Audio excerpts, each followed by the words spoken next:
প্রথমেই ইল্লিগাল কথাটি তুলে ধরলো কে? বিজেপি।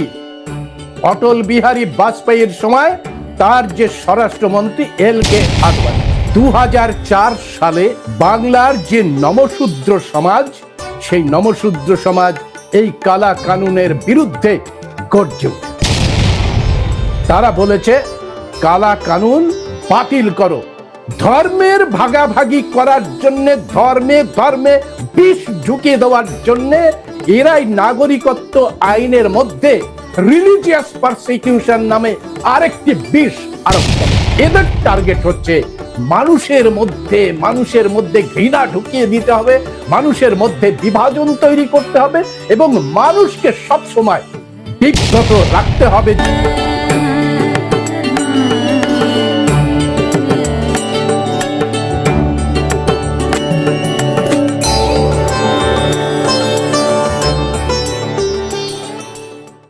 আপনারা জানেন যে এই যে নাগরিকত্ব যে আইন, সেই নাগরিকত্ব আইন সংবিধানের একটি অংশে রয়েছে। সেই সংবিধানের অংশে যেভাবে আইনটাকে রয়েছে, সেই আইন অনুসারে 2003 সাল পর্যন্ত একজন ফুটপাতবাসী যখন রাতে ঘুমোতে যেত, তখন সে নিশ্চিন্তে ঘুমোতো যেই ভারত নামক দেশটি তার দেশ।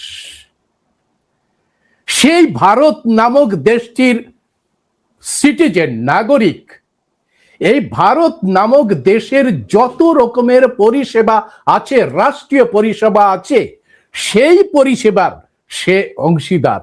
একেবারে নিশ্চিন্ত হয়ে ঘুমোতে যেতে পারত যে আমি যদি আবেদন করি, সমস্ত কিছুতেই আমার এন্টাইটেলমেন্ট রয়েছে, আমার অধিকার রয়েছে।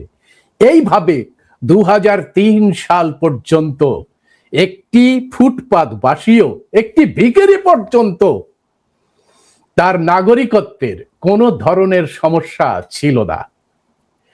কিন্তু ভারতবর্ষে দুটি মত আছে।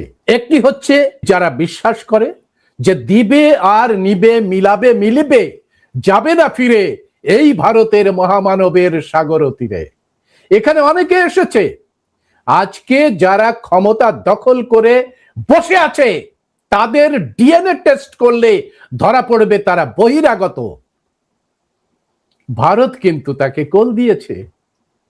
এই ভয়ঙ্কর পরগাছা আগাছা ভারত নামক মহান রাষ্ট্রের গায়ে শিকড় গেড়ে ভারত নামক মূল যে বৃক্ষটি, সেই বৃক্ষটি ধ্বংস করে নিজেরা গাছ হয়ে ভারত নামক যে মহা বৃক্ষের যে মানুষগুলো, সেই মানুষগুলোকে নাগরিকত্বহীন করার ধমকি দিচ্ছে, হুমকি দিচ্ছে এবং তার জন্যে যাবতীয় টুলগুলো তারা ব্যবহার করছে। তারা টুল ব্যবহার করেছে এই যে 2003 সালে যখন অটল বিহারী বাজপেয়ী প্রধানমন্ত্রী ছিলেন, তার স্বরাষ্ট্রমন্ত্রী ছিলেন কে? এল.কে. আদবানি। এখন যেটা পশ্চিম পাকিস্তান আছে, সেই পশ্চিম অংশের মানুষ, তিনি মধ্য অংশে এসে স্বরাষ্ট্রমন্ত্রী হয়েছিলেন। সেই স্বরাষ্ট্রমন্ত্রী এই কালা কানুন করে সেই কালা কানুনের মধ্যে একটা শব্দ ঢুকিয়ে দিয়েছে। সেই শব্দটার নাম ইল্লিগাল শব্দ। ভারতের যে সংবিধানটি, সেই সংবিধানটি কোথাও এক্সক্লুশনকে স্বীকার করেনি। সেখানে নাগরিক হতে গেলে তার ভাষা দেখা হয়নি, তার ধর্ম দেখা হয়নি, তার লিঙ্গ দেখা হয়নি, তার কোনো কিছু দেখা হয়নি। সমস্ত মানুষকে নাগরিকত্ব দেওয়ার প্রবধান রয়েছে সংবিধানে। কিন্তু এই মানুষগুলো, তাদের বক্তব্য কি? ভারত কি একটি ধর্মশালা নাকি যে যেখান থেকে আসছে তাকেই খেতে দিতে হবে? ভারতবর্ষের যে ইনক্লুসিভ বিচারধারা আছে, সেই ইনক্লুসিভ বিচারধারাতে এখানকার এসসি, এসটি, ওবিসি মাইনরিটি যারা আছে, তারা একদিন সজাগ হলে বুঝিয়ে দেবে যে তোমরা যেহেতু বিদেশি, সেই জন্যই ভারতবর্ষের মানুষকে এই রকম সমস্ত যে টুল, সেই টুলের মধ্যে দিয়ে তাদের মধ্যে বিভ্রান্তি তৈরি করছো। প্রথমেই ইল্লিগাল কথাটি তুলে ধরলো কে? বিজেপি। অটল বিহারী বাজপেয়ীর সময় তার যে স্বরাষ্ট্রমন্ত্রী LK আদবানি। বাংলায় তখন তো 42 জন পার্লামেন্টেরিয়ান মেম্বার ছিল, মেম্বার অফ পার্লামেন্ট। MP ছিলেন 42 জন। এই 42 জনই ডাক কেলিয়ে সেখানে সই করে দিয়ে চলে এলো। কেউ দেখলো না যে এখানে ইল্লিগাল কথাটি রয়েছে, এবং কেউ এই ইল্লিগাল কথাটি সংশোধনী আইনের মধ্যে ঢুকিয়ে দিয়েছে কায়দা করে। এই অপশব্দটির প্রয়োগ আটকানোর জন্য কেউ চেষ্টা করেনি। কিন্তু 2004 সালে বাংলার যে নমশূদ্র সমাজ, সেই নমশূদ্র সমাজ এই কালা কানুনের বিরুদ্ধে গর্জে উঠেছে। তারা বলেছে কালা কানুন বাতিল করো। ইতিহাস তৈরি করেছিল নমশূদ্র সমাজ যে কালা কানুন বাতিল করো। ঘটনাক্রমে ওই সময় অটল বিহারী বাজপেয়ী সরকার টেকেনি, তারপরে কংগ্রেস সরকার আসে। যেই কালা কানুন বাতিল করো এই আন্দোলনটি এমন ভাবে প্রভাবিত করেছিল যে কংগ্রেস সরকারে এসে 2009 সালে একটি রুল এনে এই ন্যাচারালাইজেশন প্রক্রিয়াটাকে আরো একটু সরল সাদাসিধে করে ফেলে। ন্যাচারালাইজেশন প্রক্রিয়া আপনারা সবাই জানেন যে ন্যাচারালাইজেশন প্রক্রিয়া হচ্ছে নাগরিকত্ব অর্জনের একটি উপায়। নাগরিকত্ব বিভিন্নভাবে পাওয়া যায়, জন্মসূত্রে নাগরিকত্ব পাওয়া যায়, ন্যাচারালাইজেশনের মধ্যে নাগরিকত্ব পাওয়া যায়, মানে রেজিস্ট্রেশনের মধ্যে নাগরিকত্ব পাওয়া যায়। যারা বিদেশে থাকে তাদের নাগরিকত্ব পাওয়ার যাবতীয় প্রবিধান সংবিধানে রয়েছে এবং নাগরিকত্ব আইনে রয়েছে। যদিও এই যে 2004 সালে যখন অনশন হয়, আন্দোলন হয়, তার অনেক আগে আপনারা খেয়াল করে দেখুন যে 1971 সালে যখন বাংলাদেশের যুদ্ধ শুরু হয়, তখন ওই যুদ্ধ পরিস্থিতিতে প্রাণ বাঁচাতে লক্ষ লক্ষ মানুষ, সেটা 1 কোটি আমাদের কাছে হিসেব রয়েছে, যে মানুষ তারা পার্শ্ববর্তী যে রাজ্যগুলোতে ছড়িয়ে পড়ে। রাজ্যগুলোতে ছড়িয়ে পড়লে তারা অনেকে ফিরে চলে যায়। 72 সালে অনেকে ফিরে চলে যায়। 72 সালের বাংলাদেশের সেন্সাসে আমরা দেখতে পাই যে যে মানুষগুলো এখানে এসেছিলেন তাদের 98% ওপরে মানুষ তারা ফিরে চলে যায়। আপনারা তার আগে জানেন যে প্রধানমন্ত্রী ছিলেন তখন ইন্দিরা গান্ধী। তিনি এই উদ্বাস্তু সমস্যা নিয়ে তিনি বক্তব্য রাখেন যে এই মানুষগুলোকে ফিরে যেতে হবে। অর্থাৎ এর আগে যে নেহেরু লিয়াকত চুক্তি হয়েছিল, সেই নেহেরু লিয়াকত চুক্তিতে হয়েছিল যে যেহেতু এই যে অংশটি ইন্ডিয়ান টেরিটরি, তাই খেপে খেপে এই মানুষগুলো যখন এই দেশে টিকতে পারবে না, কোনো একটি দেশে তার সমস্যা হবে, তখন সেই 3টি মানে দুটি, পাকিস্তান এবং ভারত, দুটির যে কোনো একটি বেছে নিতে পারবে। যে কোনো সময় সে এসে দাবি করতে পারবে যে আমি ইন্ডিয়ান অবিভক্ত ভারতের নাগরিক হিসাবে আমি এই দেশে থাকতে চাই। এই অপশনগুলো ছিল লিয়াকত এবং নেহেরু চুক্তিতে। কিন্তু ইন্দিরার সময় যেটা করলেন ইন্দিরাজি, তিনি বললেন যে যেহেতু বাংলাদেশ একটি নতুন দেশ হয়েছে, সেই জন্য এই যে মানুষগুলো বাংলাদেশে ফিরে যেতে হবে।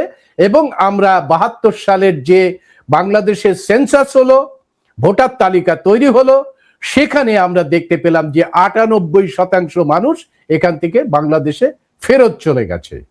কিন্তু আপনারা বুঝতে পারবেন যে একই সংস্কৃতি, একই ভাষা, তো এই মানুষগুলোর আদান প্রদান তো শুধু কাঁটাতার দিয়ে রক্ষা করা যায় না। তারা আসতে থাকে, যেতে থাকে, দীর্ঘকাল ধরে এই ঘটনাগুলো ঘটছে। যারা ছাতা সেলাই করে তারা এখানে চলে আসে, যারা বাদ্যকর তারা এখানে চলে আসে। কলকাতার যে দুর্গাপুজো হয় সেখানে ঢাক বাজাতে সেই সময় থেকে, প্রাচীন কাল থেকেই চলে আসতো। সেই প্রক্রিয়াটা চলতে থাকে এবং এখানে নানা জায়গায় তাদের বসতি হয়। এই যে উদ্বাস্তু যে শিবিরগুলো আছে, তাছাড়াও এই মানুষগুলো বিভিন্ন জেলায়, কলকাতার আশেপাশে বিভিন্ন জেলায় থাকতে শুরু করে, জমি কিনে থাকতে শুরু করে। কোনো সমস্যা হয়নি। 2009 সালে এই যে ন্যাচারালাইজেশনের সুযোগ করে দেওয়ার পরে আবার 2014 সালে বিজেপি চলে আসে।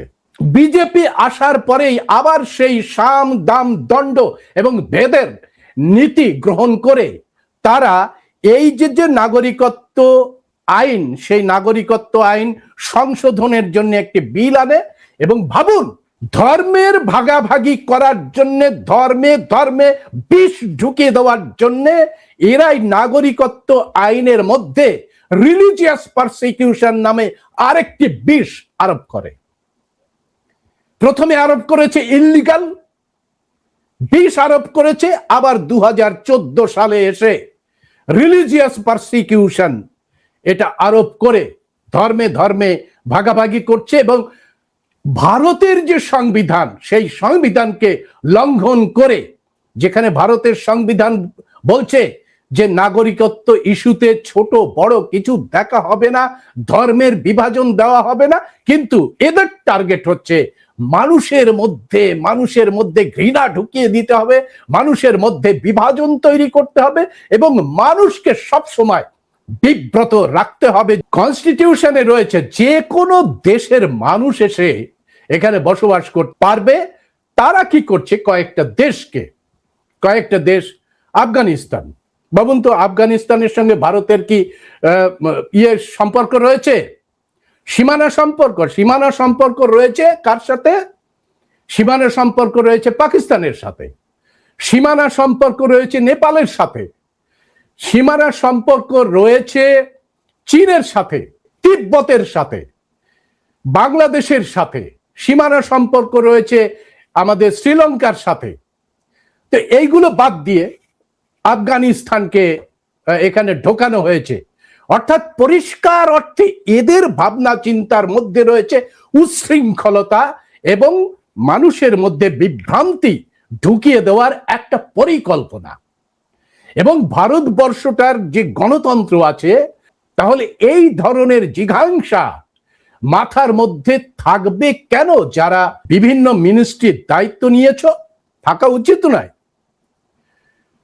স্বাভাবিক কারণেই যে এই যে নাগরিকত্ব ইস্যু, সেই নাগরিকত্ব ইস্যুর জন্যে 2019-এ যে সিএএ আসে, তার রুল জারি হয় 2024-এ। অর্থাৎ 2024-এর যে রুলটা, তার নাম হচ্ছে সিএআর, অর্থাৎ সিটিজেনশিপ অ্যামেন্ডমেন্ট রুল 2024। এইবার দেখুন, এই 2024-এর রুলের মধ্যে কতগুলো অপশন ঢুকিয়ে দেওয়া হয়েছে যে আপনাকে ধর্মের প্রমাণ দিতে হবে। আপনি যে বাংলাদেশ থেকে, পাকিস্তান থেকে, আফগানিস্তান থেকে এসেছেন তার প্রমাণ দিতে হবে।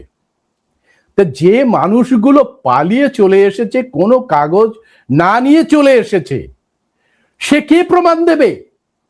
ফলে কি হয়েছে, এই রুলের যে অনলাইন সাবমিশন ছিল, সেই অনলাইন সাবমিশন খুব একটা কার্যকরী হয়নি। মাত্র 300-400 মানুষ এই সিএআর রুল অনুযায়ী অ্যাপ্লাই করে তারা একটি ন্যাচারালাইজেশনের সার্টিফিকেট পেয়েছে। এই পার্টটা আপনারা দেখুন। এই যে form number 11A, see rules 15(1)A, the citizenship rule 2009। আপনারা আমাকে বলুন যে 2009-এ এই রুলটা কারা এনেছিল, এবং এই রুলটা আনার আগে বিজেপি তার স্বরাষ্ট্র দপ্তর এবং এখানকার 2 আনা 4 আনা 6 আনা খুচরো যত বিজেপি নেতা, অসীম সরকারের মতো, শান্তনু ঠাকুরের মতো এই খুচরো নেতারা কি বলতে শুরু করেছিল, দারুণভাবে আছে, সমস্ত ডকুমেন্ট আমাদের কাছে আছে। তারা বলছিল পান চিবোতে চিবোতে যে এর আগে এই নাগরিকত্ব সার্টিফিকেট কেউ দিতে পারে নাই, বিজেপি আমাদের এই নাগরিকত্ব সার্টিফিকেট দিচ্ছে, বিজেপি হচ্ছে আমাদের দরদি। পান চিবোতে চিবোতে অসীম সরকাররা এই কথা বলছিল। তা আবেদন করা তো হয়েছে CAR 24-এর রুলস অনুযায়ী। সার্টিফিকেটটি এটা কেন? এই সার্টিফিকেটটি দেওয়ার সুযোগ করে দিয়েছে তো কংগ্রেস সরকার। তাহলে এই আবেদনটি কেন? কিসের জন্য এই আবেদন? এইটাকে দেওয়া যাচ্ছে CAR রুলে, কেন দেওয়া গেল না? আমাদের যারা মানুষ, সেই মানুষদের ঘিলুর মধ্যে কি আছে তা আমরা জানি না। তারা দেখছে না উপরে কি লেখা আছে। উপরে লেখা আছে যে এটি সার্টিফিকেট অফ ন্যাচারালাইজেশন। এই সার্টিফিকেটটা দেখুন, একেবারে পরিষ্কার করে দেখুন। সারা ভারতে এই সার্টিফিকেট দেওয়া হচ্ছে, এই সার্টিফিকেট দেওয়া হচ্ছে সারা ভারতে, এবং সেই সার্টিফিকেট দেওয়া হচ্ছে কংগ্রেস সরকার যে রুলস এনেছিলেন সেই রুলস অনুযায়ী। বিজেপির CA-19 বা বিজেপির CAR 2024-এর আওতায় নয়, এটি সম্পূর্ণভাবে কংগ্রেসের যে রুলস, সেই রুলস অনুযায়ী এই সার্টিফিকেট দেওয়া হচ্ছে, সেটাও সার্টিফিকেট অফ ন্যাচারালাইজেশন। বন্ধুরা ভালো করে দেখুন, এখানে পরিষ্কার হয়েছিল যে এই মানুষগুলো, তারা লিখেছে যে এই মানুষগুলো কত সাল আগে বাংলাদেশ থেকে ভারতে ঢুকেছে। এই মানুষগুলোর যারা পিতা বা এই মানুষগুলো যাদের বয়স অনেক, ধরুন যাদের বয়স 60-62, সেই মানুষগুলো যে সার্টিফিকেট পেয়েছে, সেই সার্টিফিকেটে লেখা আছে তার জন্মস্থান কোথায়? জন্মস্থান বাংলাদেশে। আপনারা ভাবুন, 60-62 সাল আগে বাংলাদেশ নামক কোন ভূখণ্ড পৃথিবীতে ছিল? কিন্তু এই মানুষগুলো বাংলাদেশি বলে লেখা হচ্ছে, পরিচয় লেখা হচ্ছে বাংলাদেশি। 60-65 বছর আগে বাংলাদেশ নামক কোন রাষ্ট্র পৃথিবীতেই ছিল না, ছিল পাকিস্তান, পূর্ব পাকিস্তান। অর্থাৎ এই সার্টিফিকেটের প্রথমে যে পরিচিতি রয়েছে, সেই পরিচিতিতেই রয়েছে বিভ্রান্তি, ভুল রয়েছে। লেখেইনি যে পূর্ব পাকিস্তান, লিখেছে বাংলাদেশ। স্বরাষ্ট্র দপ্তর এবং স্বরাষ্ট্র দপ্তরের যারা পদাধিকারী, সেই পদাধিকারীরা কি এতটাই ইতিহাসে কমজোরি যে তারা জানে না যে 71 সালের পরে বাংলাদেশ নামক একটি ভূখণ্ড, একটি রাষ্ট্র তৈরি হয়েছে, তার আগে ছিল সেটি পাকিস্তান। 71-এর আগে জন্ম, তাদের বাসস্থানে বলে দিয়েছে বাংলাদেশ। তো স্বাভাবিক কারণে বিভ্রান্তি তৈরি হয়েছে এখান থেকেই।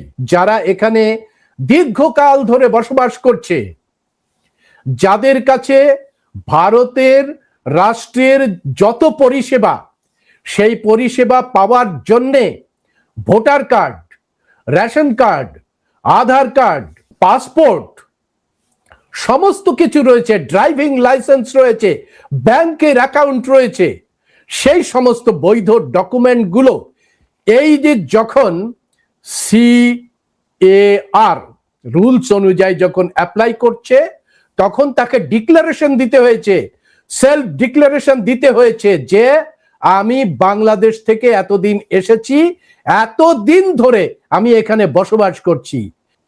19 সালে যেখানে বলা হয়েছে, সেখানে বলা হয়েছে এই মানুষগুলোকে ইল্লিগাল বলা হবে না। অর্থাৎ এই মানুষগুলো যদি ইল্লিগাল না হয়, তাহলে সে এতদিন ধরে এই দেশের নাগরিকত্ব এনজয় করেছে। অসীম সরকার অ্যাপ্লাই করেছে কিনা সিএতে আমি জানি করেনি এই কারণেই যে SIR এ যে অপশন রাখা হয়েছে যে 2002 সালে যদি কারো নাম, কারো বাবার নাম, ঠাকুরদার নাম থাকে, মায়ের নাম থাকে, তাহলে সে বৈধ নাগরিক হিসাবে গণ্য হবে। আর 1987 সাল পর্যন্ত যাদের তার আগে জন্ম হয়েছে, পড়াশুনো করছে, তারা জন্মসূত্রে এই দেশের নাগরিক হিসাবে বিবেচিত হবে। তাহলে এই যে মানুষগুলো যাদের বয়স মানে 50 ঊর্ধ্বে, তারা যারা এখানে অ্যাপ্লাই করেছে, অ্যাপ্লাই করে এই যে সার্টিফিকেট অফ ন্যাচারালাইজেশন পেয়েছে, তাদের অবস্থা কি হয়েছে এবার সেটা আমি আপনাদের সামনে তুলে ধরব। প্রিয় দর্শক, দেখুন বর্তমান পত্রিকায় প্রকাশিত হয়েছে, শঙ্কর রায় তিনি 6 নাম্বার ফর্ম ফিল আপ করতে গেছিলেন। তিনি মনে করেছিলেন যে 6 নাম্বার ফর্ম ফিল আপ করার পরেই তার SIR এ নাম উঠে যাবে। তার আগে তিনি কি করেছেন? তার আগে তিনি এই CAA বা CAR অ্যাপ্লাই করে 2009 সালের যে ন্যাচারালাইজেশনের সার্টিফিকেট, এই সার্টিফিকেটটা পেয়েছে, যে সার্টিফিকেটটা আপনাদের আগে দেখালাম। এই সার্টিফিকেটটি যদি অনলাইনে আপলোড না করা যায়, কারণ অনলাইনে SIR এ যে 11টি ডকুমেন্ট আছে, 12টি ডকুমেন্ট, সেই 12টি ডকুমেন্টের মধ্যে এই যে CAA বা ন্যাচারালাইজেশন 2009-এর যে সার্টিফিকেট দিলে তার নাম ভোটার তালিকায় উঠবে, সেই অপশন নেই। এই যে বদমাশিটা চলছে SIR এর নামে, সেই বদমাশির চক্রান্ত ভেঙে দিয়ে মানুষরা জয়ী হোক, এটা আমরা চাইছি। এটাই হচ্ছে আমাদের আসল উদ্দেশ্য। চক্রান্তকারীদের সমস্ত চক্রান্ত ব্যর্থ করে দিয়ে মানুষের জয় করুন, মানুষকে গণতন্ত্রের মধ্যে নিয়ে আসুন, মানুষকে সাংবিধানিকভাবে জয়ী হতেই হবে এই চক্রান্তকারীদের বিরুদ্ধে। সুতরাং যতভাবেই হোক না কেন এই বিভ্রান্তির জাল আমাদের কাটিয়ে উঠতে হবে। আমাদের বিরুদ্ধে, সংবিধানের বিরুদ্ধে, গণতন্ত্রের বিরুদ্ধে, মানুষের বিরুদ্ধে যারা চক্রান্ত করছে, সেই চক্রান্তকারীদের মুখোশ খুলে দিয়ে মানুষকে জয়ী হতে হবে। তো স্বাভাবিক কারণে বন্ধুরা, এই ঘটনার পরে এই যে সার্টিফিকেটটি দেখালাম, সেই সার্টিফিকেট বিজেপির আনা CAA-তে দেওয়া যাচ্ছে না। বিজেপির আনা CAR 2024-এ দেওয়া যাচ্ছে না। এই সার্টিফিকেট দেওয়া যাচ্ছে কংগ্রেসের যে রুল, সেই রুল কংগ্রেস পার্টি যখন ছিলেন, সেই কংগ্রেস পার্টির রুল অনুসারে 2009 সালের রুল অনুসারে এই ন্যাচারালাইজেশনের সুযোগ পাচ্ছে এই মানুষেরা। অর্থাৎ যারা বলার চেষ্টা করছিল আমরা CAA এর মধ্যে দিয়ে নাগরিকত্ব দেব, তারা ধাপ্পাবাজি দিচ্ছিল, তারা মিথ্যে কথা বলছিল রাজনৈতিকভাবে, রাজনৈতিক স্বার্থ চরিতার্থ করার জন্য। তারা জানতো যে ওই আইনে কিছুতেই ন্যাচারালাইজেশনের সুযোগ দেওয়া যায় না। যদি দেওয়া যেত তাহলে CAR 2024-এর মধ্যে দিয়ে এই সার্টিফিকেট আপনাদের দিত এবং সেখানে লেখা হতো, পরিষ্কার করে লেখা হতো, ন্যাচারালাইজেশন নয়, সার্টিফিকেট অফ ন্যাচারালাইজেশন নয়। কি লিখতে এত অসুবিধা হচ্ছিল কিসের? এত তো দরদ দেখানো হচ্ছে, অসুবিধা ছিল কিসের? যে ওখানে লেখা সার্টিফিকেট অফ সিটিজেনশিপ, সেটা লিখলো না, নাক কেটে ফেলেছে, আপনাকে দিচ্ছে একটা নরুন, নাকের বদলে নরুন দিচ্ছে, আর তাই নিয়ে এই সমস্ত নির্বোধ মানুষগুলো, অশিক্ষিত মানুষগুলো ধাই ধাই করে নাচছে। বুঝুন আপনার অবস্থা, যে বাঙালির মেধা কোথায় চলে গেছে। নাক কেটে নিয়ে গেছে, তারপরে নাক নেই, নরুন দিচ্ছে। এই যে যারা বিদেশ থেকে আগত, যারা এক্সক্লুশন দেখতে চায়, মানুষের দুরবস্থা দেখলে, মানুষের দুর্দশা দেখলে যারা শয়তানের হাসি হাসে, সেই মানুষগুলোই এইভাবে আপনাদের আবার একটি কুড়োর কল। ওই সংসদে যেদিন আপনাদের মোটা ভাই, টাকলা ভাই ক্রোনোলজি বোঝাচ্ছিল, সেই বুঝিয়ে এখানকার যে পাঞ্চিবন লোককবি নাম দিয়েছে, সেই পাঞ্চিবন গুলো বলছে নাগরিকত্ব পাইয়ে গেছি আমরা, এই দেখো নাগরিকত্ব পাইয়ে গেছি, দেই দেই করে নাচছিল।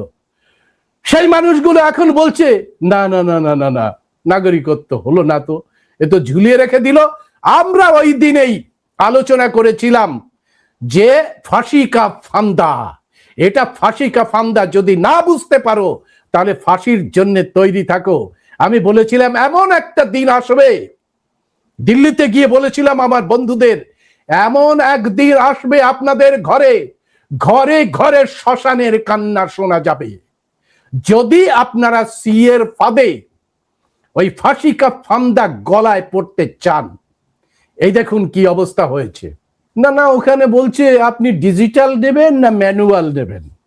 আচ্ছা ভাই, ডিজিটাল যদি হয়, সেই ডিজিটালে এমব্লেম যেটাকে বলা হয়, সেই এমব্লেমের ছবি ডিজিটালাইজেশন করা হবে না কেন? যদি এটাকে অথেন্টিকেশন করতে হয়, তাহলে বাদিকে যে অশোক স্তম্ভ, সেই অশোক স্তম্ভ থাকবে, নেই। ওয়েস্ট বেঙ্গলের যারা পদাধিকারী তারা সার্টিফিকেটটা দিচ্ছে এবং বলছে ডিজিটাইজড করা হয়েছে, ডিজিটাল সাইন করা হয়েছে। এখানে আমরা মেনে নিলাম ডিজিটাল সাইন করা হয়েছে, এবং সে ডিজিটাল সাইন করে এখানে যে অপশন আছে, মূল যে সার্টিফিকেট আমার কাছে আছে, সেই মূল সার্টিফিকেটের এই ডিজিটাল যে অংশে আমরা চেক করে দেখেছি, বাদিকে একটি সাইন আছে, সেখানে সবুজ একটা টিক মারা আছে। এখন আপনারা ভাবুন, এই যে ডিজিটাল সাইন, আমার যে সাইন, সেই সাইনটাকে স্ক্যান করে তাকে যদি আপনারা বিভিন্ন যে টুলসগুলো আছে তাকে দিয়ে আপনারা ওই সাইনটাকে বসাতে যান, ওরকম একটা টিক দিতে চান, তাহলে সবাই দিতে পারে, সবাই দিতে পারে। তাহলে এখানে যিনি এই সার্টিফিকেটটি দিচ্ছেন, সেই দপ্তরের একটা সিল থাকবে না কেন? সিল মোহর থাকবে না কেন? এখানে তো সিল মোহর থাকার কথা, সিল মোহর নেই এবং সাইন নেই। অর্থাৎ এই যে এটি কাগজ, কাগজ কা টুকরা, মনে আছে কাগজ কা টুকরার গল্প? এটা যে কাগজ কা টুকরা না, এটা কিছু, সেটার প্রমাণ হয়ে গেছে। কি করে প্রমাণ হয়ে গেছে? এসআইআর শুরু হলে ধাই ধাই করে নাচছিল সবাই, মতুয়া কার্ড হলে দেশের নাগরিকত্ব পাইয়া যাবা।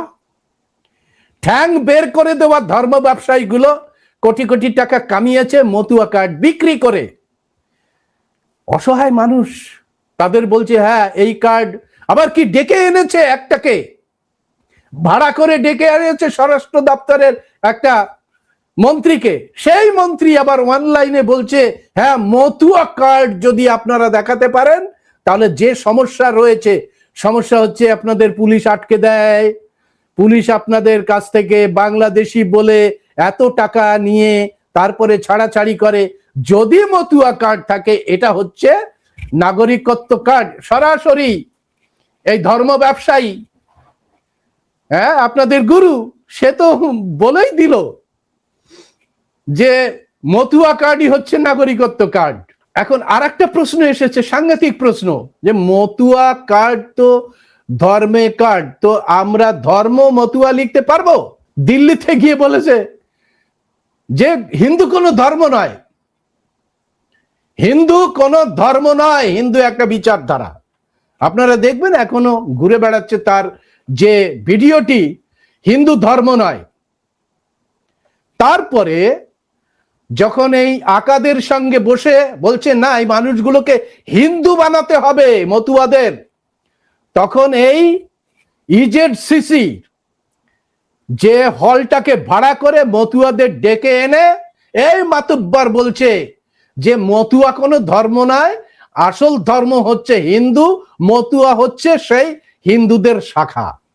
অর্থাৎ তোমরা সবাই এই যে ফর্ম CAR 2024 এইটা ভর্তি করার সময় হিন্দু লেখো, পরিষ্কার করে হিন্দু লেখো। এটা উৎসাহিত করেছে এই মাতব্বর, উৎসাহিত করেও সেইভাবে মানুষ ওর যে ইয়েতে সাড়া দেয়নি, কারণ 2019 থেকে ঝুলে আছে এই নাগরিকত্ব ইস্যুটা। যখনই মাতব্বর গুলো, বড় বড় মন্ত্রীগুলো, স্বরাষ্ট্র দপ্তরের মন্ত্রী অমিত শাহ এসে এখানে মিটিং ফিটিং করে, তখন তো সে বলে না যে এই হচ্ছে সমাধানের রাস্তা, বলে না। কোন মিটিং এসে তো আমি নিজে একটি কভার করেছি নরেন্দ্র মোদীর মিটিং, সেখানে তিনি বলছেন ইস বার 400 পার বলে টলে গেছেন, কিন্তু মতুয়া ইস্যু নিয়ে একটাও কথা বলেনি। মতুয়ারা শুনতে গেছিল ডাঙ্কা কাসর নিয়ে, ঘন্টা বাজিয়ে তারা শুনতে গেছিল যে আমাদের অবস্থা কি হবে। নরেন্দ্র মোদী সাহেব একটা কথাও বলেনি। স্বাভাবিক কারণেই বিভ্রান্তি তৈরি করছে এরাই, এবং শেষ পর্যন্ত যে ন্যাচারালাইজেশনের জন্য যে সার্টিফিকেটটা ইস্যু করা হয়েছে সেখানে ভুলে ভরা, বিভ্রান্তিতে ভরা। এইবার আসছি আসল সমস্যায়। যখন খসড়া তালিকা SIR এর প্রকাশিত হলো, আমাদের চ্যানেল ভয়েস অফ বহুজনের পক্ষ থেকেই আমরা বিভিন্ন মতুয়া অধ্যুষিত যে সমস্ত ব্লকগুলো আছে সেই ব্লকের পুরো ডেটা তুলে ধরলাম। তাতে দেখাতে চাইলাম যে সব থেকে বেশি বাদ পড়ে গেছে, আনম্যাপিং হয়েছে মতুয়া অধ্যুষিত জেলাগুলোতে, ব্লকগুলোতে। এমনকি গাইঘাটাতে 15 থেকে 17% আনম্যাপিং থেকে গেছে। এগুলো আমাদের চ্যানেল থেকে আপনারা দেখতে পেয়েছেন। এবার এই ঘটনা খসড়া তালিকা আসার পরে যখন দেখা গেল, যে টালি করে দেখা গেল যে মুসলমানরা বাদ পড়েছে 1 থেকে 1.5%, তখন ওদের আঁকা স্বরাষ্ট্র দপ্তর, এবং স্বরাষ্ট্র দপ্তরেরও আগে একটা আঁকা আছে, সে গোপনে থাকে, সেই আঁকা বলছে না না না না না না এটা ঠিক হলো না, আর কিছু উপায় বের করো। কি উপায়? ডিলিশন। ওই ডি তত্ত্ব নিয়ে এলেন এদের মোটা ভাই, যে ডিটেক্ট করো, ডিলিশন করো, তারপরে এদের ডিপোর্ট করব। এই D3 মেজাজে তিনি ঘুরতে শুরু করলেন এবং আবিষ্কার করলেন এই যে ভ্যানিশ কুমার, জ্ঞানেশ কুমার বলা হয় ওকে, জ্ঞানের ঈশ্বর তিনি। কত বড় জ্ঞানের ঈশ্বর, কিসের জ্ঞানের ঈশ্বর ভালো করে দেখে নিন। ছিচকে চোর ভারতবর্ষের যারা জনবিরোধী শয়তানগুলোদের শয়তানির কোনো ধরনের ইয়ে হয় না, অসুবিধা হয় না। শয়তান যে সে সবসময় শয়তানি চিন্তা করে এবং মানুষের সর্বনাশের চিন্তা করে সে শয়তানি জাল বিস্তার করতে শুরু করে, শয়তানি সাম্রাজ্য প্রতিষ্ঠা করার জন্য চেষ্টা করে। জন্যই এই জ্ঞানেশ কুমারকে ঢুকিয়ে দেওয়া হয়েছে। এই জ্ঞানেশ কুমারের মতো এই ইলেকশন পদ্ধতির মধ্যে এই জ্ঞানেশ কুমারকে ঢুকিয়ে দিতে নির্লজ্জ বেহায়া একটা, তার কোনো লাজ লজ্জা নেই। বলে দিয়েছে তাকে, তোমাকে যে ইমিউনাইজেশন করেছি সেখানে লজ্জা ঘেন্না কেটে বাদ দিলাম, তুমি চড় থাপ্পড় খেলেও তোমাকে এই কাজটা শেষ দিন পর্যন্ত করে যেতে হবে। এবং শেষ দিন পর্যন্ত করে যে গিয়ে বাংলাটাকে তোমাকে দখল করতে হবে, এবং সেইভাবেই নেমে পড়েছে। সুতরাং প্রথমে যেটা এলো খসড়া তালিকায়, সেই খসড়া তালিকায় দেখা গেল মোটামুটি 58 লক্ষ মানুষের নাম, যারা মরে গেছে, যারা ছেড়ে গেছে, যাদের চেনা যাচ্ছে না, সেটা মতো 58 লক্ষ। এরপরে ডিলিশন, অ্যাডজুডিকেশন, এটা করে দেখা গেল সেই সংখ্যাটা চলে যাচ্ছে প্রায় 1 কোটির ওপরে। এবং এখানে সব থেকে বেশি শিকার হয়েছে কারা? বেশি শিকার হয়েছে এই যে আদিবাসী, মূল্যবাসী সমাজ এবং ধর্মীয় সংখ্যালঘু মানুষেরা। ভাষণ মেরেছে, প্রকাশ্য জনসভায় ভাষণ মেরেছে, হ্যাঁ এসআইআর যদি আপনাদের নাম বাদ যায় চিন্তার কিছু নাই, আপনাদের সিএএ করে নাগরিকত্ব সার্টিফিকেট দিয়ে দেওয়া হবে, তারপরে আপনারা 6 নাম্বার ফর্ম ফিল আপ করে আবার এই দেশের নাগরিক হয়ে যেতে পারবেন। এসআইআর করে যে সমস্ত মানুষগুলো মারা যাচ্ছে, কে দায়িত্ব নেবে? আমাদের বিচার বিভাগ, সুপ্রিম কোর্ট। সুপ্রিম কোর্টের সামনে তুলে ধরা হয়েছে, যে সমস্ত মানুষকে মৃত বলে দেখানো হয়েছে তাদের নিয়ে আসা হয়েছে সুপ্রিম কোর্টের সামনে। সুপ্রিম কোর্ট সেই 3 বাদরের আচরণ করেছে। দেখবো না, শুনবো না, কিছু বলবো না। আমি সুপ্রিম কোর্টকে অবমাননা করছি না, কারণ আমার বিচার ব্যবস্থার সর্বোচ্চ স্থান সেটা। কিন্তু ওই চেয়ারে যে বসে আছে সে একজন ইন্ডিভিজুয়াল মানুষ, তাকে জনগণের স্বার্থের জন্য বিচার করতে হবে, কারো দালালি করার জন্য নয়, কোন রাজনৈতিক দালালি করার জন্য নয়। ঘটনাটার সামনে যখন আসছে তখন তাকে সেইভাবে বিচার করতে হবে।